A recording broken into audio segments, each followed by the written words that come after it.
What's up, folks? Welcome to YouTube. Yeah, I am on YouTube. Welcome to 𝗬𝗏𝗠𝗃𝗏.tv. We're doing this on YouTube.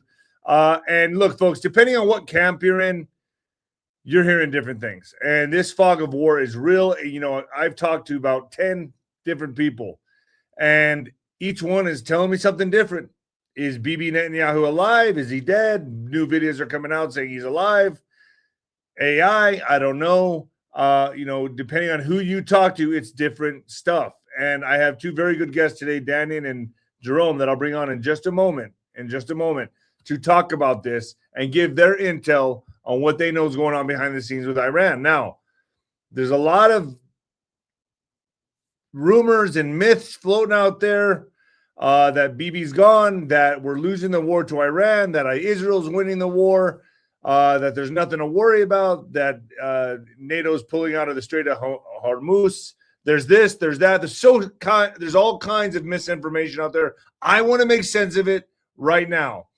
And I've had Jerome Corsi earlier on Nino'sCorner.tv. I have Ann Vanderstiel coming on tonight. I already filmed with her. I have 𝗬𝗏 going to give his scoop as well. So there's going to be a lot of different opinions here and intel being shared. But I'm going to start first with Jerome and Daniel. Go ahead and bring them on, Alex.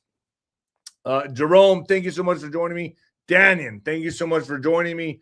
Both of you are very you're high qualified, both of you, to give your intel and your expert opinions on this. And a lot of people are confused right now. One more thing I want to say, folks, Nino'sCorner.tv does have a Live Forever special going on right now. It's an Easter sale, the resurrection sale, baby. And that's a one-time fee. Live forever on Nino'sCorner.tv. Basically, it should be up and running right now, folks. It's a one-time payment, and you get to live forever. Easter special, baby. Live forever on Nino's Corner TV. All right, so I'm going to introduce you guys. A lot of people know Jerome. A lot of people know Daniel. Daniel, first off, I've been getting a lot of information from you, and I value your opinion, and when I say that, I really do, and I'll say that publicly. You have an extensive background with the government. You know, I think you would scare a lot of people if you talk too much about it, but I'll let you have the floor to give a little insight of what you used to do. Well, everybody grows up in America, and I grew up in the 50s and the 60s. I was sports and all that stuff, and then I discovered the Marine Corps. And once you go through the Marine Corps, you're opened up to a lot of possibilities. I think things were being created back in this is the early 70s. There were all kinds of new business opportunities during the war and then after the war. And so I ended up working projects because of my background and my knowledge, and I could get in and get out, working contracts. Never was, quote unquote, for the government. It was always some company. So in the course of spending 22 years doing that, you learn a lot about how government contracting works. And I worked with 𝗬𝗏 and Arthur Ravenel, and one was in the House and one was in the Senate. They were old family friends. And so I was connected. I went through the Bush 1. I went through the Reagan. I went through Bush. I went through Junior, and I went through part of Obama.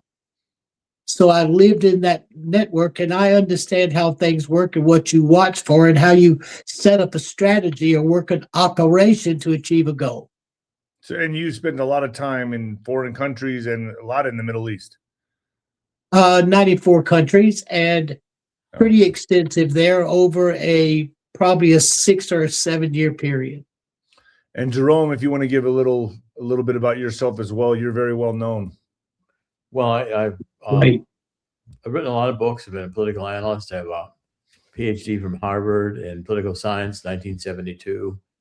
And I've had financial services careers. I've had a really diverse career.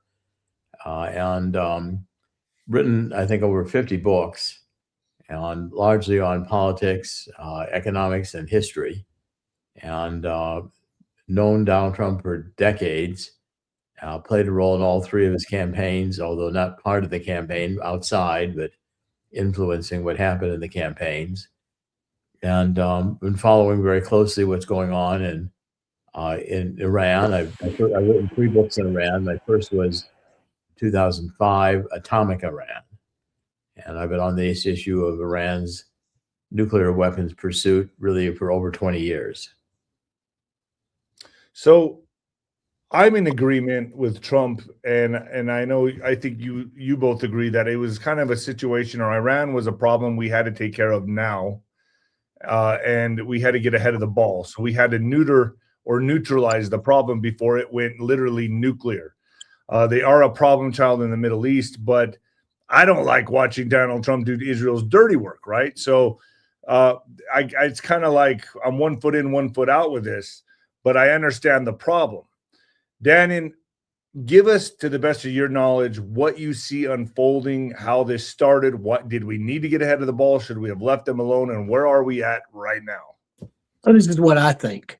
There, like you said, this thing is so 𝗵𝗶𝗶𝗶 is so multifaceted. But what I think is that we made a mistake. I mean, it was a mistake to move this fast, and I hate to say politically, but it was a mistake to move this fast. But when you get the information that everybody bad is in one place, and you get them all, you have them all in one place at one time, yes, you have to play that hand. If you're planning to free the Iranian people who would rise up after the system in place and kill 40,000 of them, then what opportunity could you give a country a chance to take back its country? And I think that is at the heart of what Donald was thinking. Okay, and then as it plays itself out, we underestimated the firepower and the skill of what the Iranians has developed in thinking 40 years of what they're going to do. And you know what we in America, being 250 years old, forget is that's Persia. It's 10,000 years old. How the mindset operates in those areas and what those people are thinking in those areas are completely different than what we're thinking. I don't like I said earlier when we were talking that Donald was smart enough and really smart to let Netanyahu take the credit for bombing or destroying those people. But what scares me about where it is now is the Straits of Hormuz, and where 120 countries are affected by what comes out of there. And now it's fertilizer of what's coming out of there right now that has to come out. And it's not happening. And there's no way America can manage the control of the Straits of Hormuz. We can't do it. You know, we're completely different, not high-speed boats. So all of a sudden, there's 108 countries and the NATO countries who are being supplied.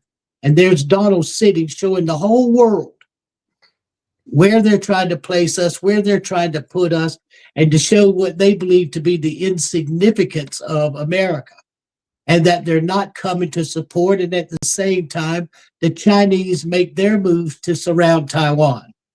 I think it was a mistake. I think he was forced into doing it for some reason, and I guess it was because all those people were there. Where do I think it'll go? I believe we have completely and totally underestimated the Iranians and their strategy for when this would come, and how they fed the Hezbollah and all the radical groups, how they fed these groups like on the isthmus at the end where Yemen is, and how they've supplied them. And we have bombed them to absolute hell. And yet, think about it. They're hitting us. They're hitting Israel today. And I tell you, to something else too, David, I'm getting a little like you on this point. I saw a piece on just before you came on that was Governor Huckabee or Ambassador Huckabee and Netanyahu. And yeah, they if you have that video, you can put it up if you want to. I sent you that on your as a text message. Go ahead. Okay, but think of this. It isn't Netanyahu I'm looking at. Look at Huckabee. Look at Ambassador Huckabee. Look at him. I mean, if you look at his posture and somebody looks at those posture, you watch and see his posture in it. There's a whole lot more going on. So you feel like that is also an AI video, maybe, or a mask? are a mask. You know, you shoot him at an angle. You know, look at where the camera was. How do you position it? My interest was in the ambassador. If people just look at that and they can decide, but I see somebody completely out of comfort. Okay, and you also said that you had intel or information that not only was Tel Aviv getting bombed, but bombed with cluster bombs, correct? Well, here was the crisis. When I said that we'd lost the war. Yeah. And when I said that a week ago, a week and a half ago, it was because of this. When the Iranians fired that supersonic missile, that jigs and jags, it has 3 different names, but when they fired that missile, they fired cluster bombs into Tel Aviv. These are things that will throw out 3,000 balls. What the Russians did in Afghanistan is made them look like butterflies so kids would pick them up. These things blast out over a whole area. Some of them explode, some of them don't, but for 10 or 15 years, you're going to have a contaminated area. Tel Aviv is the largest city. And if they have, of all the missiles they shot, if they got 10 through, which I'm sure they have, then they have put those cluster bombs everywhere forever. Then you start looking at it. The other thing that bothers me, David and Jerome, is this. We don't see anything that's happening in Israel. Every so often a video comes out, but nobody ever shows us what kind of damage is being done, and it's like illegal to report it. So we don't know anything, which creates all the problems, you know. But my thoughts this night is like this. Here's Donald sitting in that chair in that White House. He's sitting here, and he's alone. You know, he's alone. And he looks at who would help and who would do what, and he's sitting there alone. And did he listen to his generals? You know, I don't know all those stories, but I know he's alone and figuring out what to do. But do I believe he will figure out what to do? Absolutely. None of them is smarter than them. You got to get those batteries. You can't blow up every fishing boat in Iran. You know, you can't do that. You know, where is the sanity in it? Those are, you know, mining and bombing.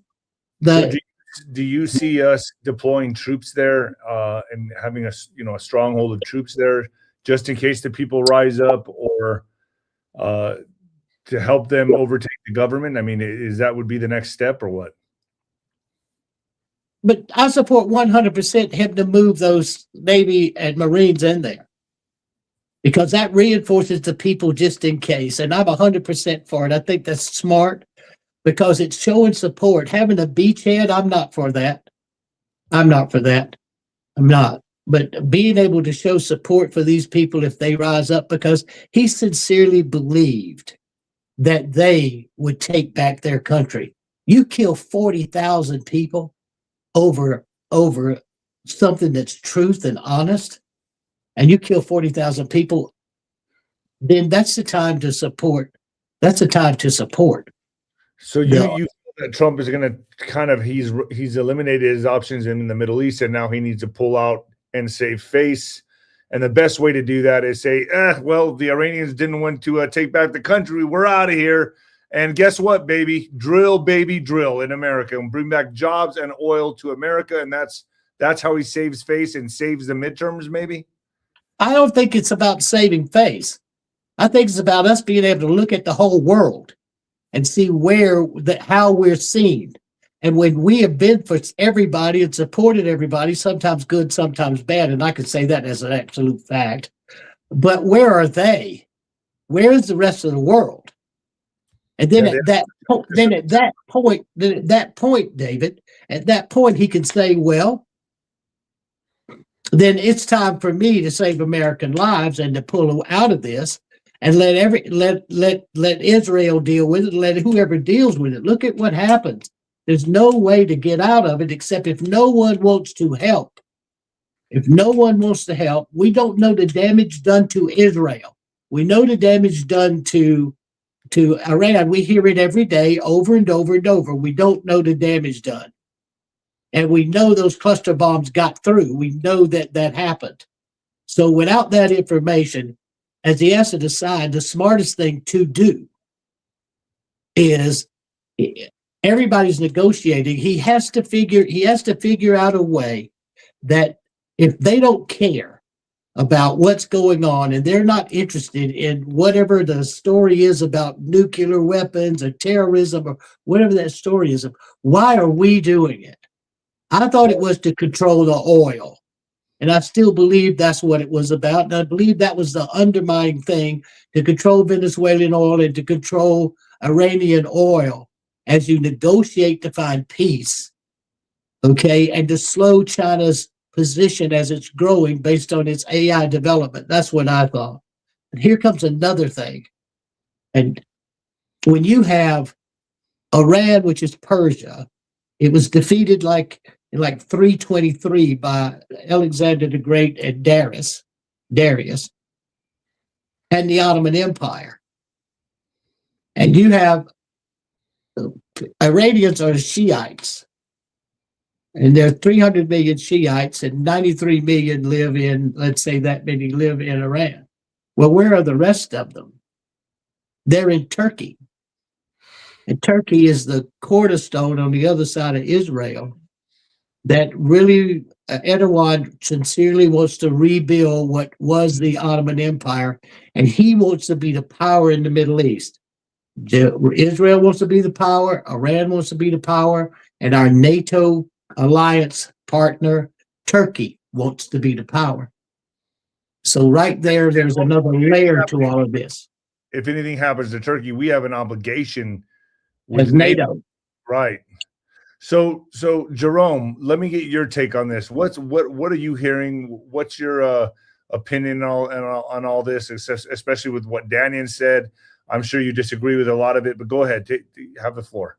Well, I think first of all, the major impetus for this war was that Iran was resuming its nuclear program, and when the Trump began to negotiate with Iran, we offered free nuclear energy for an indefinite period in the future, and Iran refused it. That made it clear to Trump that Iran's real goal was to have a nuclear weapons program. They really weren't after nuclear energy for peaceful purposes. They would have taken that deal. Now, the damage that was done to Israel is minimal, as far as I can tell. Some cluster bombs have gotten through. But may I ask how you know that? Or is it just what you're seeing on social media, on the news? Or are you getting intel from this? I have intel from the region, and you can also see the video that is coming out of Tel Aviv. I mean, they're showing you downtown Tel Aviv in real time, and you can say, well, that's fake, but it's not. And you see the Israel Defense Ministry right there. You know, it's right at downtown. The time is right. But the reports coming out of Israel that I'm getting is that the damage is minimal. A few missiles have gotten through, but remarkably few. And Iran started out with a large number of missiles the first day, and they've diminished dramatically over the course of a few days, simply because they have had their military essentially dissembled. I mean, the attacks on the military have not only eliminated the missile sites, but the missile production sites, the drone sites. Iran is reduced to having no control over its airspace. We have complete dominance over the airspace. We've hit strikes all across the country. We're now, I think, into the third level of leadership that's been killed. And the deaths that occurred from the head of the 𝗵𝗲 and the head of the Iranian National Guard were very, very crippling to Iran, because these are the people who are essentially running Iran after the leadership has been killed. And it's unclear to me that the current Ayatollah is alive, or if he is not injured. I think he's probably injured. He's certainly not appearing anywhere. I think the reports on Netanyahu being dead and all of that is nonsense. You think that's just disinformation, the fog of war, just psyops, or because I mean, I got to admit the videos are pretty sketch that have come out on him thus far. I'm like, I'm not buying it. But the one that just recently came out, 𝗬𝗶𝗶𝗶, I've kind of bought into that one a little more. I'm like, okay, that looks a little more realistic. but still, I'm not one that's easy to convince on stuff like that. But you know, Well, there's no reason for Netanyahu to keep a public profile. He can be much more in the background right now, especially since they're killing deeper and deeper levels of the Iranian leadership. Pretty soon, the Iranian leadership is going to be non-existent. And now Israel's hitting the 𝗵𝗲𝗍 and the Israeli National Guard at checkpoints throughout the city of Tehran. They're actually going after the police forces, which is what the 𝗵𝗲𝗍 in a sense are. And the Iranian National Guard, they're kidding them locally. And within a few days, they will decimate a large proportion of that Iranian National Guard and the 𝗵𝗲𝗍's force. Many of those people will simply abandon their positions and give up. The people in Iran are not armed. It demonstrates again that an unarmed population is easy to dominate. Somewhere between 30 and 40,000 Iranians have been killed by this regime simply for protesting. But at some point or other, they're going to be able to come out into the streets and protest without retribution, because simply the Israeli forces will be able to take out any of the Iranian National Guard or the 𝗵𝗲𝗍, which attempts to resist. Pretty soon, those people will begin abandoning their posts and forgetting it. Their lives are going to be at risk increasingly day by day. Now, in terms of the Straits of Hormuz, 20% of the oil that passes through there contributes to the world economy, but the country hurt most by that is China. And I don't think President Trump cares if China's hurt. I think one of the major objectives of this war is to hurt China and hurt China's dominance on the Middle East. We've seen in Gaza that Hamas has largely been decapitated, is not in control today of the Gaza. You see Hezbollah is being attacked with incursions into Lebanon. The Houthis have been very silent in Yemen. So this has been a devastating blow to radical Islam, and the military power of the United States is just overwhelming. Okay, so there's things I'm also paying attention to, like behind the scenes, right? I see Joe Kent is stepping down; he's resigning. Anti-terrorism intelligence.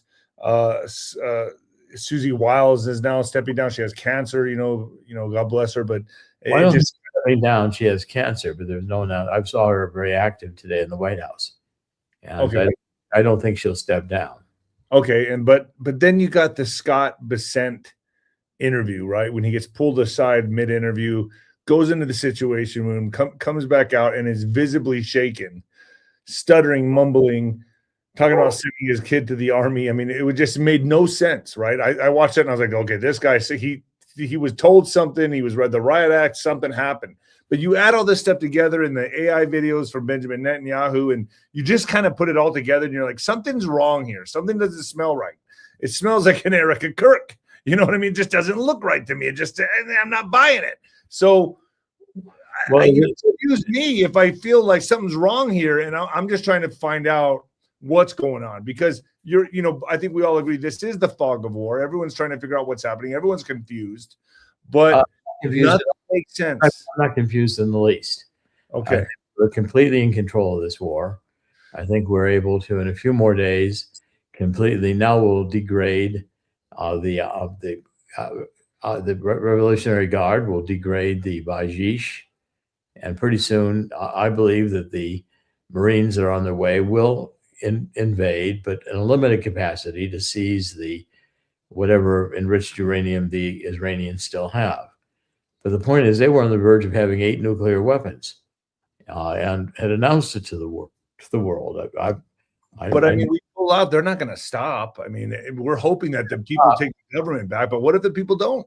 Look, the next step, if we wanted to, within about 25 minutes, there'd be no electricity in the country.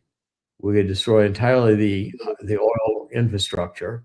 This Karaj Island, which is offshore, we've not bombed the oil facility there. Israel did bomb some of the oil production facility, but we could completely, within one day, put Iran into the dark, and that would be not hard to do at this point. So Iran would have no electricity, no power, no oil, no economy, no leadership, no command structure. It just seems to me like also Israel's trying to fulfill some kind of manufactured prophecy. You got the red heifers being sacrificed. I mean, this stuff is happening. And you got to look at it and go, what are they doing here? It's like they're following the Bible like a manual, like a script. And it's almost like they want to bring in this third temple. What's your thoughts on this? And expand the greater Israel. What's your thoughts on that, Jerome? I think fundamentally Israel, and I've been in Israel more times than I can remember. And since 2005, when I wrote Atomic Iran, I've advised the government more times than I can remember. And the point, that's my book in 2005, Atomic Iran. I was concerned about the nuclear issue going back over 20 years, and worked with the Iranian people who want freedom and are on the verge of getting it. I think if this continues much longer, President Trump continues to get pushed, he'll teeter on whether or not you put Iran into the dark ages. At that point, there's going to be no way that people are going to feel the threat they do right now coming into the streets.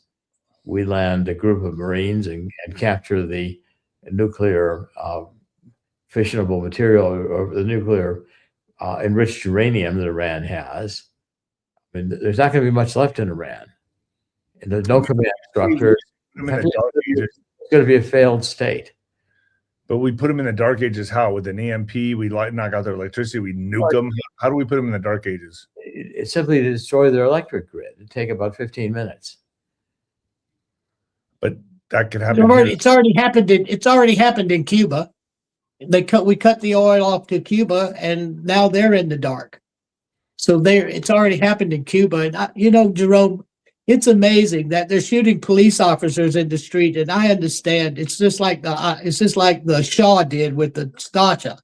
I mean, his secret police and how horrible all that was before all this happened. But these people are still controlling. As we're killing and blowing up and putting everybody in the street, they're still controlling the Straits of Hormuz, and no one's coming to help us. And this nuclear, let me say this. Sure. This nuclear storyline that we always use, this nuclear storyline, you know as well as I know that the Middle Eastern, whoever has the biggest stick, and the fact that Israel is weaponized, and no one else has it except maybe Pakistan. And who knows if that's really a true story. And then why do we always chase this nuclear position? They're going to enrich it to the point, what are they going to make, suitcase bombs? No, giving them that uranium means that Israel's still going to be weaponized and they can never be the most powerful. Why did Turkey join the NATO and push to get into NATO? There lies the factor. And what is your opinion of, are we going to put China in the dark for circling and intending to take Taiwan back? We're not dealing with Taiwan today. Taiwan's not under attack.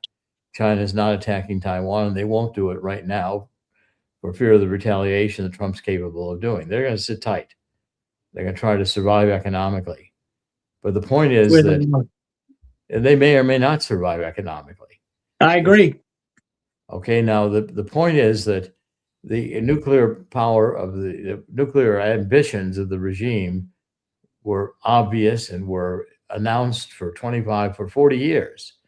And lying to the IAEA, enriching uranium, paid airplanes full of money by Obama, appeased by Kerry, which gave them the right to develop nuclear weapons.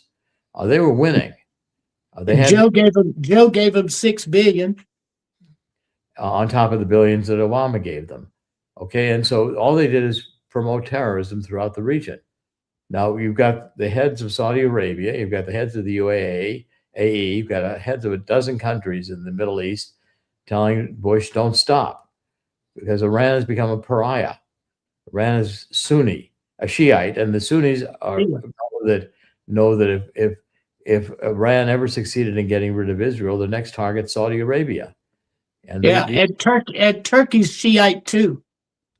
Well, Turkey to a limited extent is Shiite. It's mostly Sunni. The only dominant Shiite nation in the Middle East is Iran. And it's the only that's ever been the dominant Shiite. And these are the only ones that believe in the Mahdi and the apocalypse and the little boy coming out of the well, and the Shiite is going to triumph worldwide. It's an apocalyptic religion predicated on nuclear weapons. And you can't allow net cases like this to have weapons even throughout the Middle East. Let me ask you both this. Most of the Middle East will be delighted to get rid of Iran.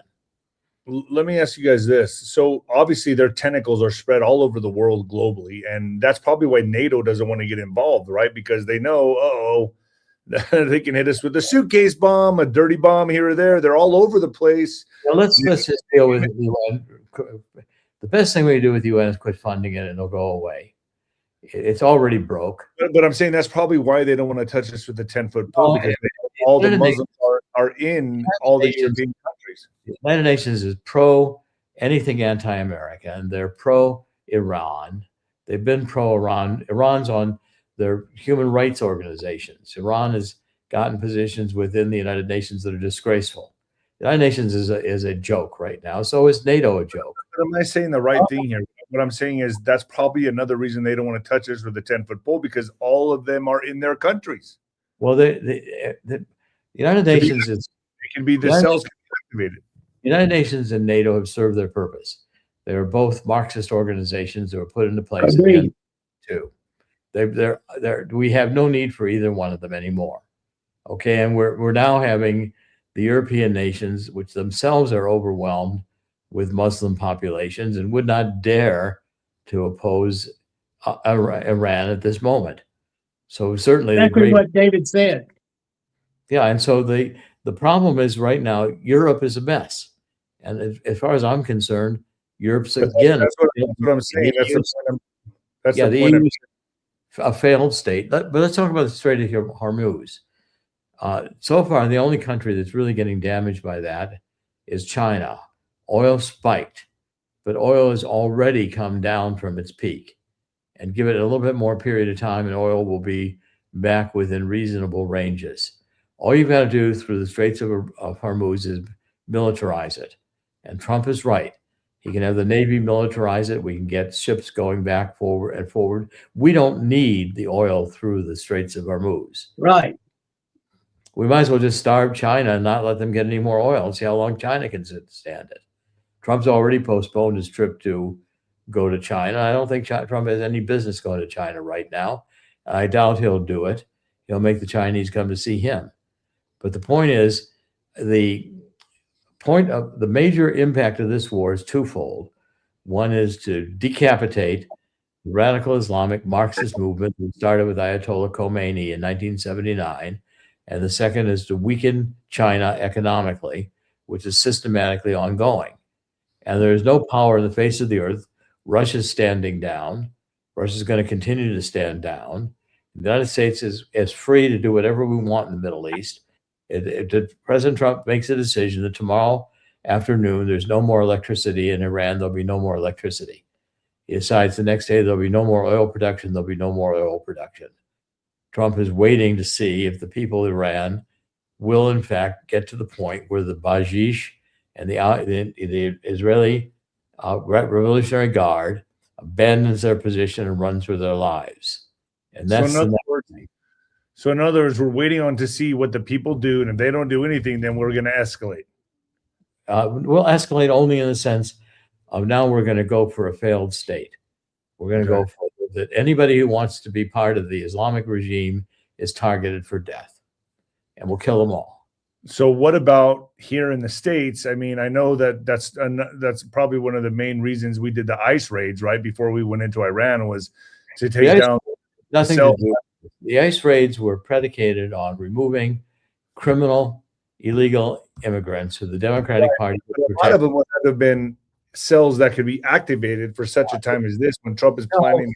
All that is all fairy tale. There's no cells that are active. There's no cells that are doing anything. There's a few burnings of churches. There's a few nutcases with weapons going after.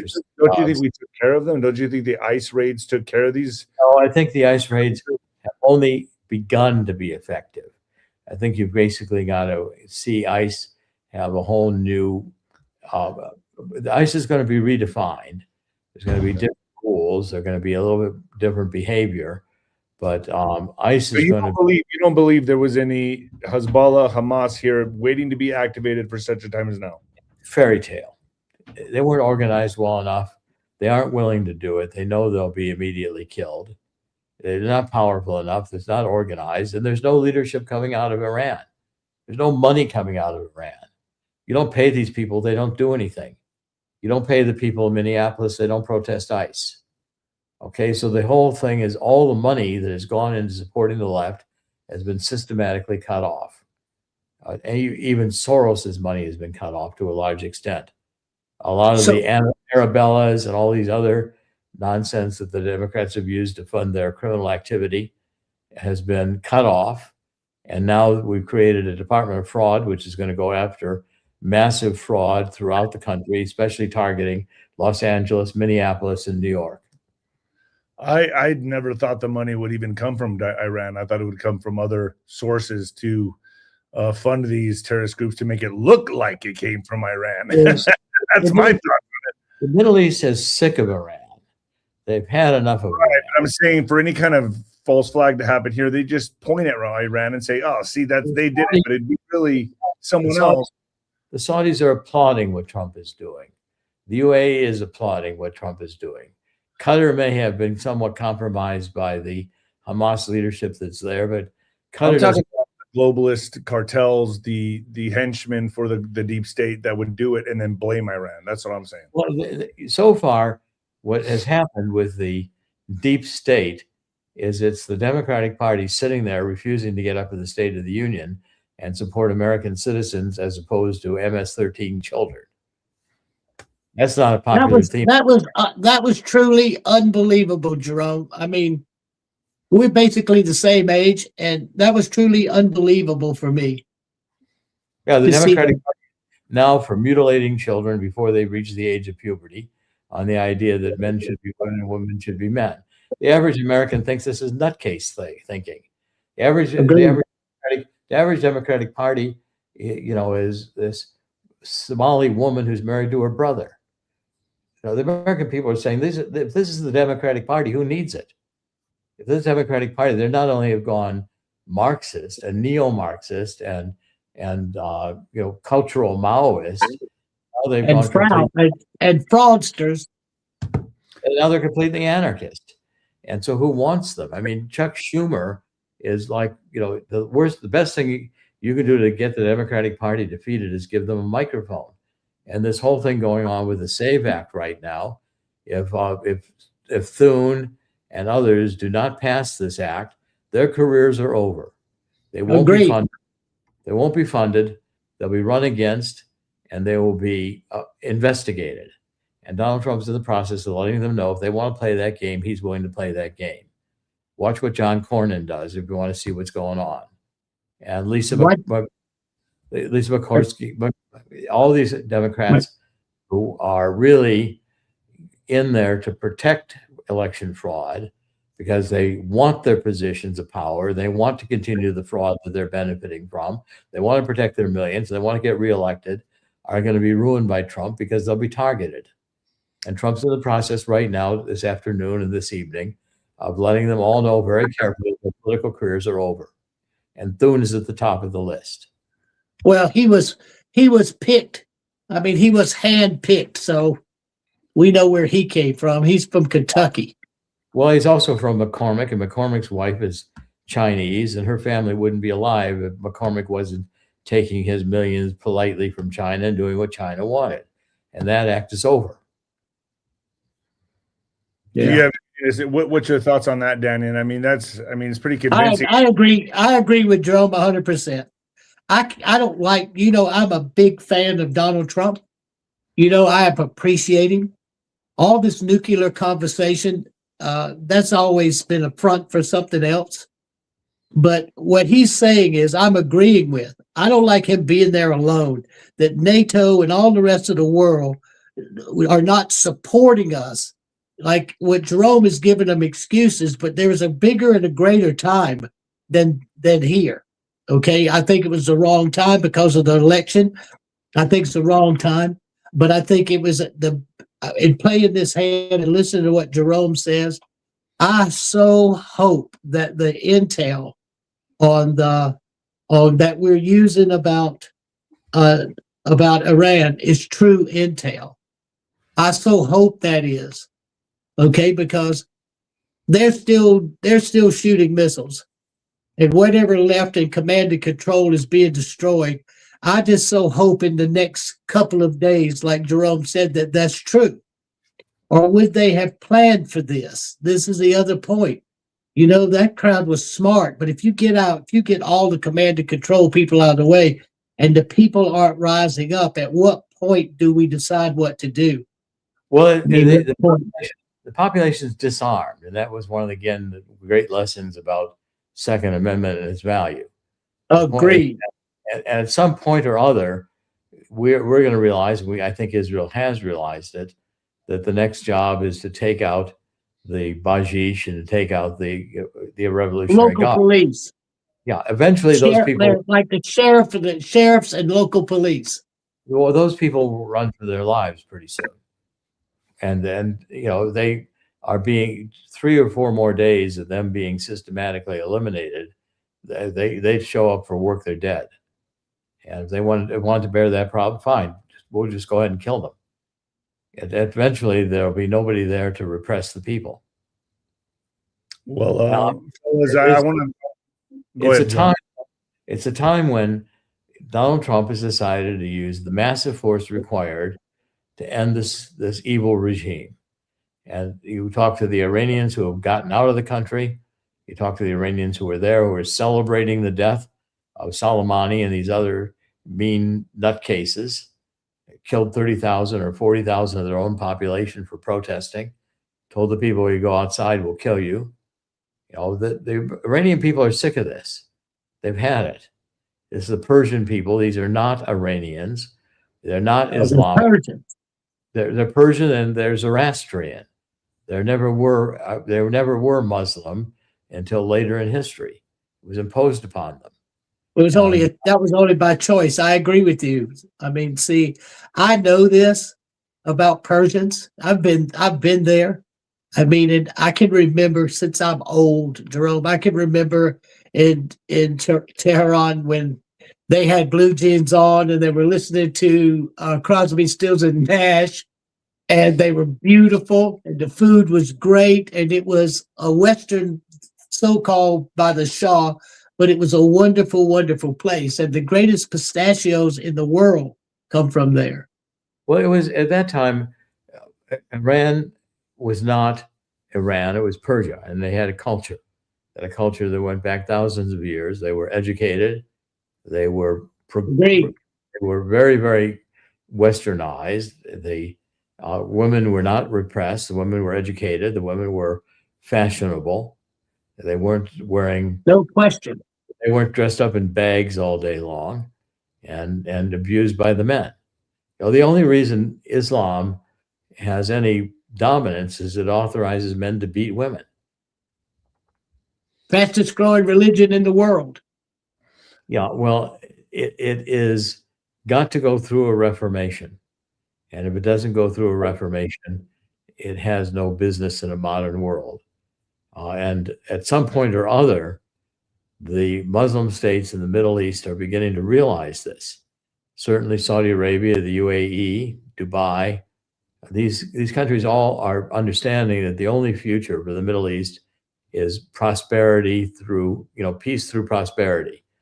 You get these populations so they're no longer repressed where they can't feed their families, and they won't want jihad. You allow jihad, and you've got the worst elements of the worst. You've got the homosexual, brutal forces within Islam dominating the society. And the mullahs are preaching evil and not liberating the people. They're keeping the people in slavery and misery. And any arrangement out of there. Bill, let me ask you a question. When you're talking about I've heard that story. Those who are running it, and we have the same kind of issues with the Catholic Church. What do you think creates that kind of mindset? Well, there is an anti-God